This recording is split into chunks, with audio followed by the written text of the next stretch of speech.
America के Russia sanctions bill ने पहला कदम पार कर लिया है और अगर ये बिल एक्ट बनता है यानी कि अगर ये बिल पास हो जाता है तो ये अमेरिकी राष्ट्रपति डोनाल्ड ट्रंप को वो अथॉरिटी देगा जिसके तहत वो उन सभी देशों पर 100% टैरिफ लगा सकेंगे जिनसे रशिया खरीद फरोख्त करता है या रशिया के साथ जिनकी ट्रेड होती है। और इन देशों में भारत, चीन, जापान और यूरोपियन यूनियन के कई देश शामिल हैं। तो अगर इस तरह की जो बिल है जिस पर बातचीत हो रही है यूएस सेनेट में, इसका पहला पड़ाव पार हो चुका है क्योंकि यूएस सेनेट ने मंगलवार को इसे 86 वोट्स दिए और अगर आगे हाउस ऑफ रिप्रेजेंटेटिव्स में ये पास हो जाता है और ये एक्ट बनता है तो फिर भारत के लिए चिंता का विषय हो सकता है क्योंकि भारत रूस से सबसे ज़्यादा तेल खरीदने वाले देशों में से है। अमेरिका के राष्ट्रपति चाहते हैं कि रूस के इस इकोनॉमिक पावर को कम किया जाए, उसके ऊपर सैंक्शंस लगाए जाएं क्योंकि यूक्रेन और रूस के बीच में जो युद्ध चल रहा है 4 साल से ज़्यादा का वक्त हो चुका है। अमेरिकी प्रेसिडेंट ने कई बार कोशिशें की मध्यस्थता कराने की लेकिन बात नहीं बन सकी और अब यूक्रेन के प्रेसिडेंट व्लादिमीर ज़ेलेंस्की खुद अमेरिका में हैं और ये जो बिल है, जिन सीनेटर ने इस बिल को लिखा था, ऑथर किया था, जिसमें बहुत सारे सुझाव उन्होंने दिए थे, लिंडसे ग्राहम, उनकी मृत्यु के बाद उनके फ्यूनरल के दिन इस बिल के पहले पड़ाव को पार किया गया है। यानी कि उनको,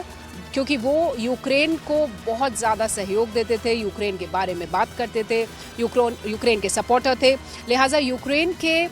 जो राष्ट्रपति हैं वो इस पूरे फ्यूनरल में शामिल होने के लिए खुद अमेरिका में थे जब ये बिल यूएस सेनेट में अपने पहले कदम को पार कर रहा था। आने वाले कई महीनों में इस बात को तय किया जाएगा कि क्या ये बिल वाकई में एक कानून का रूप ले सकता है। अमेरिकी राष्ट्रपति डोनाल्ड ट्रंप ने इस बिल में रूस के साथ साथ ईरान का नाम भी जोड़ा, ईरान के ऊपर भी सैंक्शंस लगाने की बात कही क्योंकि फिलहाल रूस की इकोनॉमिक पावर को कमज़ोर करना प्रेसिडेंट का मकसद है और उसके साथ साथ ईरान, जिसके साथ अब 6 महीने हो चुके हैं लड़ाई चल रही है,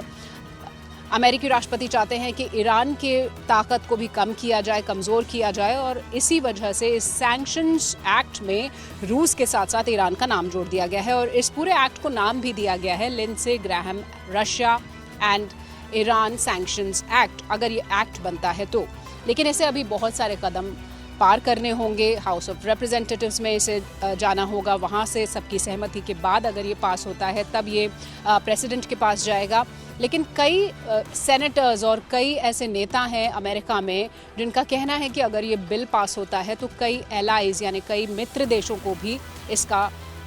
सामना करना पड़ेगा, उस पर इम्पैक्ट होगा, लिहाजा इसे नहीं बनाया जाना चाहिए, इसे कानून नहीं बनाया जाना चाहिए। तो अब आने वाले कुछ महीने तय करेंगे कि क्या ये रशिया और ईरान सैंक्शंस बिल एक्ट बनता है अमेरिका में, क्या डोनाल्ड ट्रंप को भारत समेत, चीन समेत तमाम उन देशों पर 100% टैरिफ लगाने की अनुमति मिलती है, वो ताकत मिलती है अगर ये बिल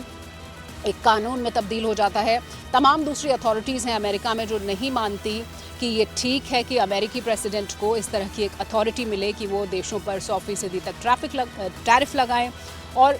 अभी काफ़ी लंबा सफ़र तय करना है इस बिल को एक कानून में तब्दील होने के लिए। लेकिन भारत के लिए चिंता की विषय इसलिए भी हो सकता है क्योंकि अमेरिका के इस सैंक्शंस के बीच अगर ये रशिया पर सैंक्शन लगता है तो भारत के ऊपर 100% टैरिफ लगाने की बात जो की जा रही है वो सही हो सकती है